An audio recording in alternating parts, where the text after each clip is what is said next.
दोस्तों BEd entrance exam 2022 का officially answer की जारी हो चुका है और आप सभी ऑफिशियली आंसर की से अपना मार्क्स भी पता कर लिए होंगे कि आप सभी के कितने मार्क्स आ रहे हैं। हो सकता है ऑफिशियली आंसर की के अकॉर्डिंग आपके 2-3 नंबर बढ़ सकते हैं, 2-3 नंबर घट सकते हैं, क्योंकि उसमें बहुत सारे क्वेश्चन का आंसर गलत दिया हुआ है। तो दोस्तों उस पर तो हम खैर बाद में बात करेंगे, लेकिन आपको यहाँ पर यह समस्या आ रही है कि सर कम नंबर है तो हमारा एडमिशन कैसे होगा। क्योंकि मान लो किसी का 40 आ रहा है, किसी का 45 आ रहा है, किसी का 42 आ रहा है, किसी का 35 आ रहा है, तो हो सकता है इसके 2-3 नंबर बढ़ सकते हैं, उसमें बहुत ज़्यादा चेंजिंग होने को नहीं देखेगा।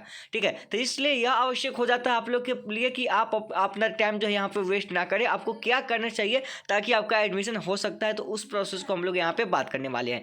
दोस्तों सबसे पहले हम लोग बात कर लेते हैं कि बीएड में आपका पासिंग मार्क्सिंग कितना होता है। ये सभी को पता होगा, लेकिन फिर भी एक बार हम आपको यहाँ पे दोहराना चाहेंगे कि अगर आपका नंबर, ठीक है, अगर आप जनरल से हैं, जनरल कास्ट से हैं, जैसे कि आप AWS के अंतर्गत आते हैं या फिर आप जनरल हैं, तो आपके लिए यहाँ पे 35% यहाँ पे नंबर लाना अनिवार्य होता है। जो भी 120 नंबर का होता है उसका 35%, यानी टोटल आपको 42 नंबर यहाँ पे लाना होता है, तब आप यहाँ पे पास होते हैं। केवल पास होते हैं। पास होना और फेल होना ये दोनों अलग बातें हैं। ठीक है, पास होने से केवल आपको यहाँ पे कॉलेज नहीं मिलने वाला, ये चीज़ आप ध्यान रखना। क्या करना होगा उसके लिए ये समझिए। अब देखिए यहाँ पे तो पासिंग मार्क्स हो गया, और यह मैं आपको जो दिखा रही हूँ यह बिल्कुल आपका ऑफिशियली है। जो 2022 का आपका जो प्रोस्पेक्टस जारी हुआ था एलएम की तरफ से, वहाँ पे ऑफिशियली में बताया गया था कि अनारक्षित श्रेणी के जो उम्मीदवार हैं उनको लिए 35% यानी 42 नंबर चाहिए। जो अनुसूचित जाति हैं जैसे SC हो गया, ST हो गया, WBC हो गया, ABC हो गया, दिव्यांग हो गया, ये सभी हो गए, इनके लिए मात्र 30% यानी कि 36 नंबर इनको लाना होगा, तभी ये पास होंगे। और इसमें कोई भी निगेटिव मार्किंग नहीं होती, ये आपको पता है। तो 36 नंबर इनको लाना होगा जो जनरल से नहीं है, जो OBC BC है, जनरल को छोड़ के बाकी जनरल जो भी है जैसे EWS आ जाते हैं उनको 42 नंबर चाहिए। और मान लो कि आपका नंबर अभी 42 है, तो आप तो इसमें पास हो, बिल्कुल पास हो, 42 से पास हो। ठीक है, अगर आपका नंबर 36 है, OBC से हो, तो भी आप पास हो। अब समस्या यह आती है कि आपको कॉलेज में एडमिशन मिलेगा कैसे। बहुत सारे ऐसे बच्चे हैं जो 50 से नीचे हैं, उनको इतनी जल्दी कॉलेज भी मिलेगा नहीं। देखो 60 से नीचे वालों को कॉलेज मिलने की संभावनाएं बहुत कम है। ठीक है, 60 से नीचे वालों की कॉलेज मिलने की संभावनाएं थोड़ी सी कम है। उनको कॉलेज मिल सकता है, ऐसा नहीं कि नहीं मिल सकता, लेकिन संभावनाएं थोड़ी सी कम है। तो उनके लिए एक्स्ट्रा जुगाड़ यहाँ पे लगता है, बाकी लोग जुगाड़ लगाना शुरू कर दे, क्योंकि आपका किसी भी मूल्य पे किसी भी कॉलेज में आपका एडमिशन नहीं हो सकता। अगर 42 है, 43 है, 44 है, 45 है, 46 है, तो ऐसे 50 तक है तो ठीक है, या उससे अधिक भी है तो जरूरी नहीं कि आपका फिक्स ही है। तो अब आपको करना क्या होगा, अगर आपका इतना भी आ रहा है या फिर आप सोच रहे हैं कि इससे 2-3 नंबर बढ़ेगा, तो बस आपको बस इसके लिए टेढ़ा रास्ता ही अपनाना पड़ेगा जो होता आ रहा है। ठीक है, कहने के लिए नहीं होता है, करने के लिए तो अनलीगल है, लेकिन यही रास्ता जो है होता आ रहा है कि स्पॉट काउंसलिंग। देखो स्पॉट काउंसलिंग ही वही रास्ता है जहाँ पे आपका एडमिशन आपका हो सकता है। इसमें फर्स्ट काउंसलिंग और सेकंड काउंसलिंग में तो आपका बिल्कुल नहीं हो सकता है कम नंबर वालों का। ठीक है, 50 से कम नंबर वालों के लिए तो मुश्किल ही है, उससे अधिक वालों के लिए चांसेस होती है कि आपका एडमिशन हो जाए, लेकिन आपको भी स्पॉट का ही रास्ता भी चुनना पड़ेगा, क्योंकि अब की बार बहुत ज़्यादा फॉर्म गिरे हैं। 2.25 लाख के आसपास फॉर्म गिरे हैं। पिछली बार 1,19,000 फॉर्म गिरा था। ठीक है, तो पिछली बार से 1 लाख अधिक फॉर्म गिरे हुए हैं, तो कंपटीशन भी आपकी ज़्यादा होने वाला है। हालांकि क्वेश्चन अब कट ऑफ है, तो यहाँ पे आपका कट ऑफ भी थोड़ा सा नीचे आएगा, लेकिन वह मायने नहीं रखता है। आपको स्पॉट की तरफ भागना ही पड़ेगा। स्पॉट कैसे होगा, आपको बस किसी कॉलेज को पकड़ना होगा, कोई भी जो जान पहचान का कॉलेज हो जो आपको बीएड कराता हो। सबसे पहले उस कॉलेज के बारे में जानकारी आपको होनी चाहिए कि उसकी मान्यता है। हम आपको आगे एक वीडियो दे देंगे जिस कॉलेज की मान्यता है, आप उसी कॉलेज में एडमिशन लेंगे, उसकी हम लिस्ट आपको दे देंगे। अब बात आती है कि आप उसमें बात कैसे करेंगे, तो आप अपना वहाँ से रास्ता निकालेंगे कि मुझे एडमिशन लेना है बीएड में, मैंने एलएम का एंट्रेंस एग्जाम पास किया। वो आपसे पूछेंगे कि कितने नंबर है, तो आप कहेंगे कि हमारे इतने नंबर हैं, तो वे कहेंगे ये चीज़ तो कहेंगे पक्का है कि वे कहेंगे कि इतने कम नंबर वालों का हम एडमिशन अभी नहीं लेंगे, क्योंकि हम भी चाहेंगे कि हमारे कॉलेज में थोड़ा सा अच्छे मार्क्स वाले आए।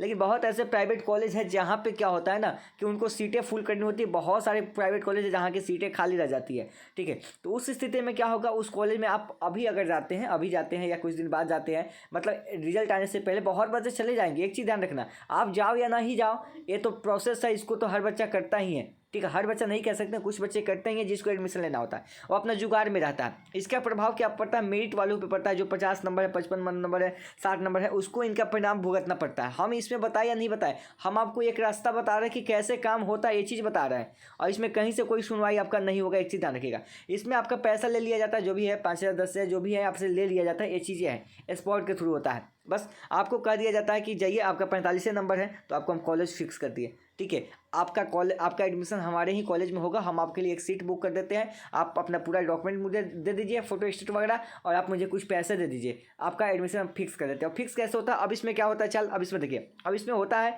कि जब आपका 23 को रिजल्ट आएगा, ऑफिशियली 21 को ही दिखा रहा है, जब भी आए तो रिजल्ट जब आएगा उसके बाद आपको कॉलेज चॉइस करना होगा, यानी कि रजिस्ट्रेशन करना होगा। तो उसमें आपको कॉलेज का विकल्प चूज करना होगा कि कौन कौन से कॉलेज में आप एडमिशन लेना चाहते हैं। तो जो स्पॉट के थ्रू जाता है, जो किसी कॉलेज से सीटिंग कर लिया है, बात कर लिया है, वह सबसे पहले उस कॉलेज का नाम देगा ऊपर में, सबसे पहले उसी कॉलेज का नाम देगा ऊपर में, ठीक है। उसके बाद और भी कॉलेज का नाम देगा चाहे नहीं देगा। जो अगर स्पॉट के थ्रू जाता है तो वो कहेगा कि सिर्फ एक ही कॉलेज का नाम दो, उस कॉलेज का। तो जब जानता है किसी कॉलेज में एडमिशन नहीं होगा, कम नंबर है, तो फर्स्ट राउंड में अगर उस कॉलेज में एडमिशन नहीं हुआ, क्योंकि कॉलेज सिलेक्ट करता है वहाँ से एलएनयू, ठीक है, दरभंगा से कॉलेज सिलेक्ट होती है कि हम इसको इतना नंबर है तक इस कॉलेज में भेजेंगे, तो फर्स्ट में इसका नहीं हुआ।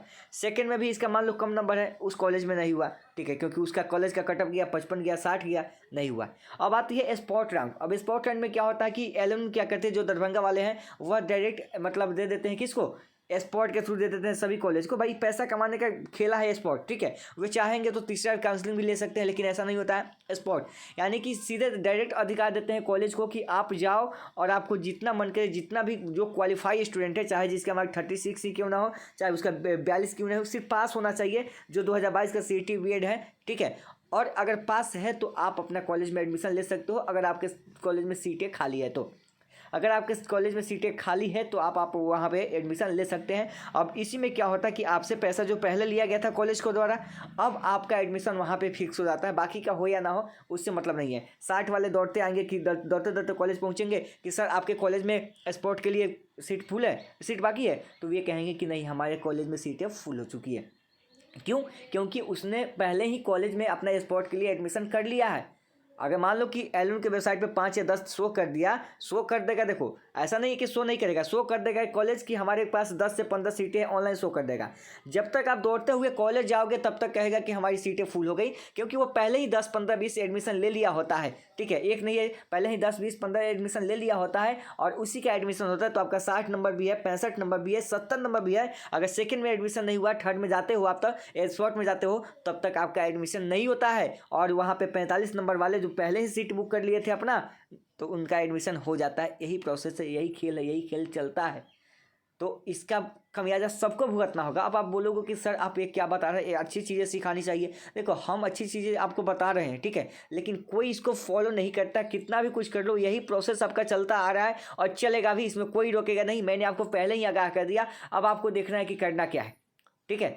और आगे भी जो कम नंबर वाले हैं उनको हम आगे हर प्रोसेस बताते चलेंगे, ठीक है। इस चीज़ को आप खास करके ध्यान रखिएगा। और एक चीज़ ध्यान रखिएगा कि ज़्यादातर आपको एडमिशन उन क्षेत्रों में मिल जाते हैं जहाँ पे मतलब कॉलेज अल्टर एरिया में होते हैं, जहाँ पे लोग जाना नहीं चाहते हैं, उसका कटअप वगैरह थोड़ा सा कम जाता है, तो हम उस पर बाद में बात करेंगे। तो प्रोसेस जो स्पॉट का होता है, इसलिए स्पॉट कराया जाता है कि डायरेक्ट कॉलेज को दे दिया जाए। इसमें केवल कॉलेज पैसा नहीं कमाता है। अब मान लो कि वहाँ पर 2-4 कॉलेज का सीटें खाली भी रह गया, तो BED का फी मान लो 1,50,000 है।